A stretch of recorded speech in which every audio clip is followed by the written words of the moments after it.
We are back, bottom of the hour. Let's do another sound off. Taylor Swift with the Kelsey Brothers on the New Heights podcast, breaking the internet and talking about how she has gone all in on the Chiefs and on X's and O's. I became like a person who was running through the halls of my house screaming, "We drafted Xavier Worthy!" And my friends are like, who body snatched you? What do you mean? We're talking about cover 2, cover 4, cover 0, man, cover. We're learning. I continue to learn. Maybe somebody else that even knows what those coverages are. Yeah, I'm not ready to be an analyst right now, but give me 16 months. You hear that, Foxworth? You got 16 months. Bring it on. T-Swizzle is coming to take your job. Okay, so if there was one way I could figure out to do a Taylor's-themed sports thing, we decided to put together the top 5 Taylors in the NFL that have played since 1989. And you either know why we chose that year or you don't. Here we go. Number 5, John Taylor. Caught one of the most famous touchdowns in Super Bowl history. It won Super Bowl 23 in the final minute. He was a 3-time champion with the 49ers. He was on the Hall of Fame All-1980s team as a punt returner, so John Taylor is at number 5. It broke my heart to put Sean Taylor at number 4. Tragically killed at such a young age. He was on a trajectory to move way up on this and any other list. 5th overall pick in 2004. Ask anyone who was around him, ask anyone who knew him. He would have been one of the truly great players of all time. We'll put him at number 4. At number 3, we will go with Fred Taylor on the all-Taylor list.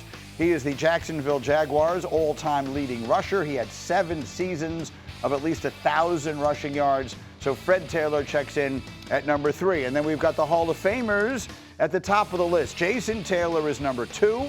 He was the Defensive Player of the Year in the NFL in 2006, recorded 139.5 sacks in his career, and he went into the Hall of Fame in 2017. Pretty good credentials, but not enough to be the top Taylor.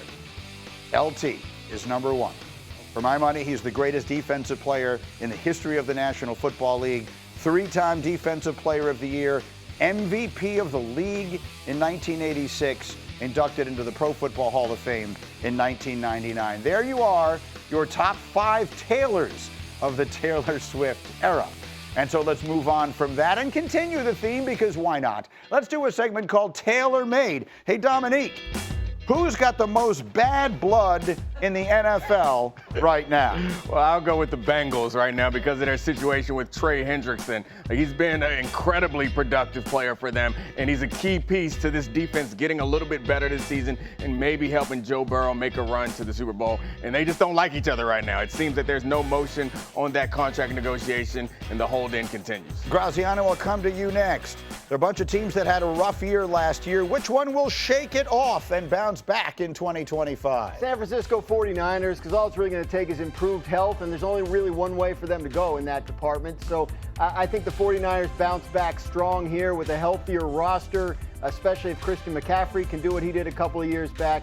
Look, they have a last place schedule, which obviously helps an awful lot. This is a serious threat in the NFC. A year ago, we were talking to them about them as one of the Super Bowl favorites. I think they can get back to that level. ESPN Bet Sportsbook loves them. I continue to point that out. And then finally, finishing up the theme, it has been a cruel summer for Marcus's favorite team, the Dallas Cowboys, and that continued yesterday. The war of no words between that man, their star linebacker, Micah Parsons, and that man, their longtime owner and face of the franchise, Jerry Jones. Our Todd Archer asked Jerry yesterday what is preventing him and Micah from talking right now. Listen. Nothing. So why don't you talk? Again, nothing would be that, and we might or might not talk. And the rest of that gets in what we do every day. You think that talks would pick up a little bit with him? I don't know that necessarily talks will, but we've got a game coming, and he's under contract. Well, those are the 2 things that we can confirm from what he just said. They do have a game coming, and he is under contract. Yesterday, reporters approached Micah Parsons, and he simply told them, my mouth is closed. And so when I say Marcus Spears that your favorite team is dealing with a war of no words. That is quite literally what I mean. I can tell from the look on your face, you're not enthusiastic about it. What do you expect to happen here, Marcus Spears? Listen, man, the one thing for me is, right, with this is personal now. Like, listening to that sound, I hadn't seen that before. This is absolutely personal. I know people have been saying that before, but when we get to the point where we start talking about nothing, I don't have nothing to say. He's under contract. Be there for we got a game coming up. There is one thing that's like in this situation, and David Mulligetta is Micah Parsons' agent. And there is some type of strategy. I don't think it's as simple as him playing in game one with what's going on in this particular situation. And I know what people say, well, he under contract, he's gonna lose a lot of money and do all of these things. But this is kind of fell off of a cliff where now it's a peeing contest. And now people are starting to hold their ground and stand in what they standing in. And for Micah to say my mouth is closed, it's like I'm nonchalant being passive aggressive about this, and Jerry having his word on what he just said to Todd Archer. But it goes back to saying we don't have anything to talk about. We have a deal in place, and Micah's like, no, we don't.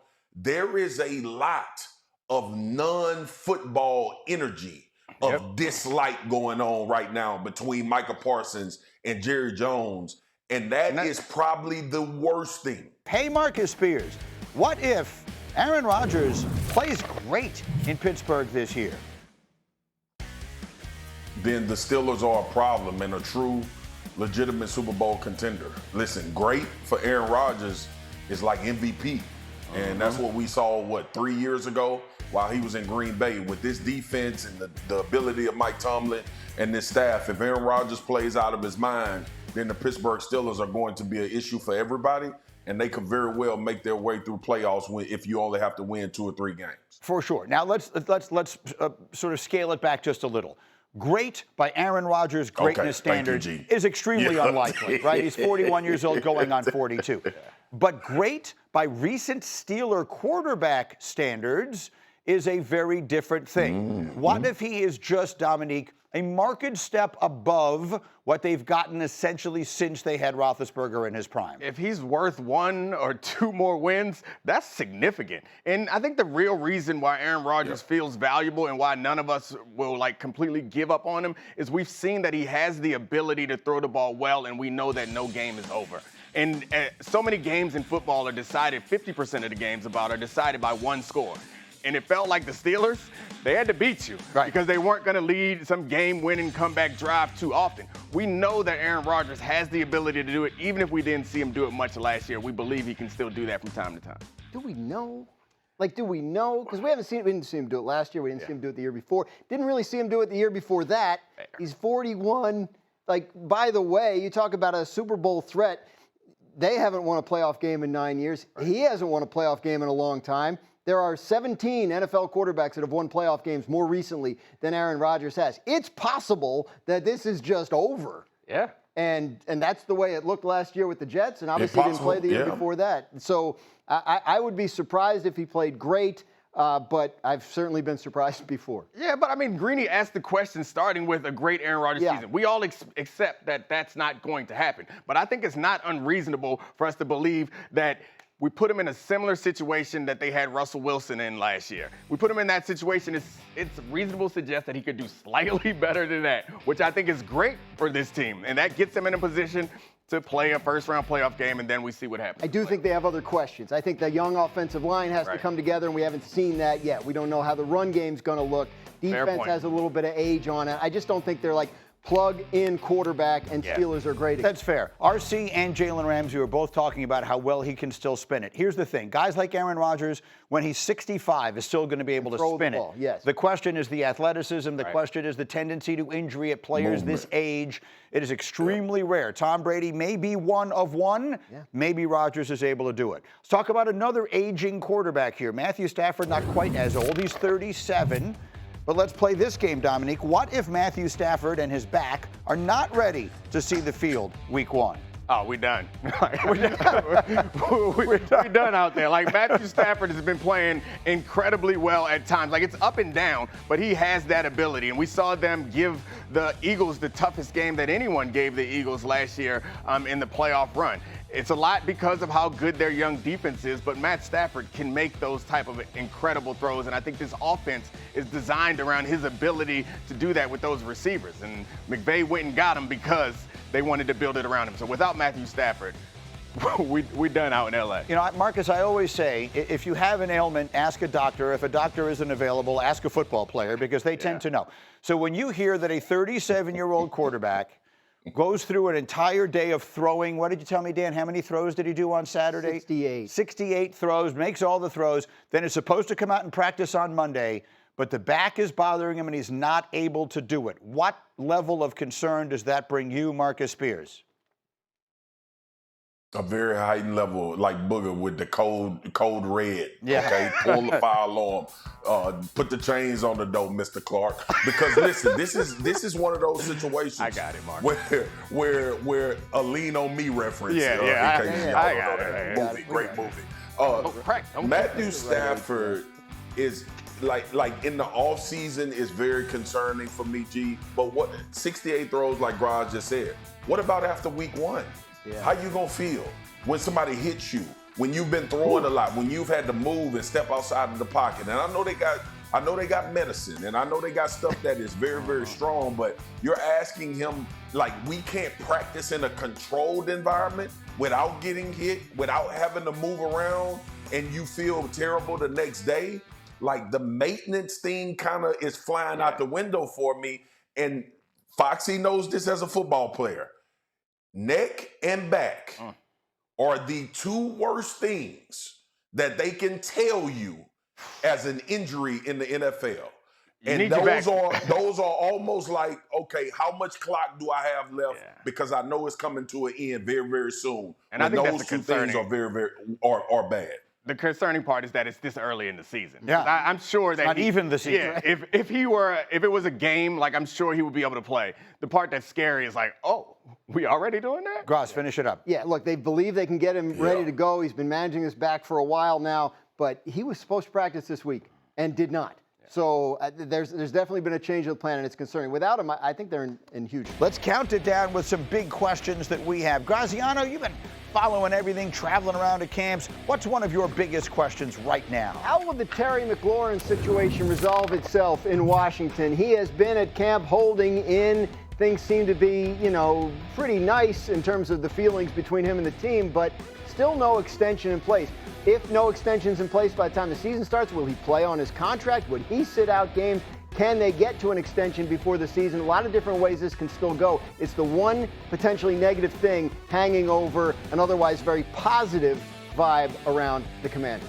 Yeah, I mean, I think they absolutely have to get it done. He's an important part to what they're doing down there as far as Jaden Daniels' ability to throw the deep ball. He's his best deep target. I don't understand how you enter this season, a season where it seems like they're trying to make a run without your number one target for your young quarterback, who seems like he's going to be one of the best ones in football. Yeah, I mean, Marcus, quickly, it does feel as though this is one we thought would get done easily because they need him so desperately. We know wants to get paid like the very top receivers in the NFL, and maybe they don't view him that way. How would you describe the situation in D.C. right now, Swagu?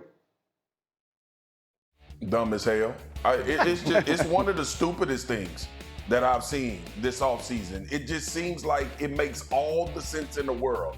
Jaden Daniels still on the rookie contract. You let some big-time contracts go that you had with some D linemen, Jonathan Allen. Like, this team showed you what they potentially could be last year, and this is the window. We talk about this all the time. When you don't have to pay your quarterback $250 million, you go ahead and take care of everyone else around him. Terry McLaurin is absolutely the most important offensive player on this team outside of Jaden Daniels, and we here with a contract dispute 3 weeks into camp, knowing full well you're going to need this guy to put yourself potentially back in the situation you were in last year. Tannenbaum told me when I asked him about it this week, there are ways that they can work out something where both sides feel like they get a little bit of a win. We still have 3 weeks for it to get done. I think the expectation is it will, but if it doesn't, then we may have a problem. Neek, what is one of your biggest questions for the next 3 weeks? How good can Cam Ward be? Like, I think that Cam Ward showed us some really impressive stuff in his short time in college, short time in Miami specifically, but he's a player who's been developing at a rapid pace. I think that what he's shown in college could be a difference maker. Coming off of the Jaden Daniels question is important. I mean, I think that's instructive for how high the ceiling could be for Cam Ward in a division that feels like it's more open than most. I'm going to make a generalization.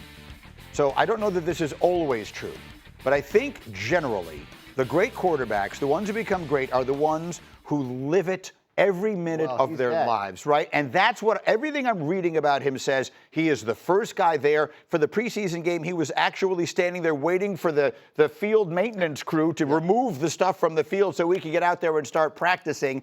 Those are the things you may not know when you draft someone. Then you find out, you get them in the building, and he's that guy.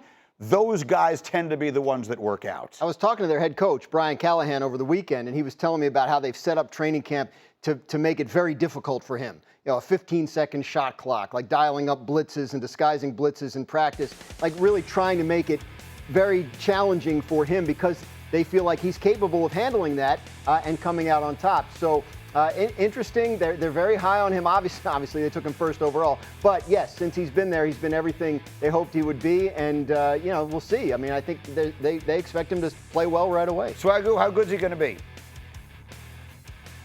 I think he's going to be really good. One, this offensive line is going to be really good.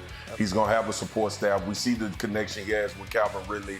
There's a lot of things going the right direction for the Tennessee Titans with this Cam Ward pick. I think he's going to be phenomenal. And you can see the confidence, and this is something that's starting to become synonymous with these older quarterbacks coming out of college with so many reps under their belt, is that the game is probably not looking as fast to them as it normally would for a guy that hadn't been able to play as much as Cam Ward has been able to play. It's an important point in all of this. So we will see if he is the rookie quarterback who breaks out this year. Obviously, Jaden Daniels was the one who broke out last year. And then, Swagu, your big question involves the quarterback who broke out the year before that.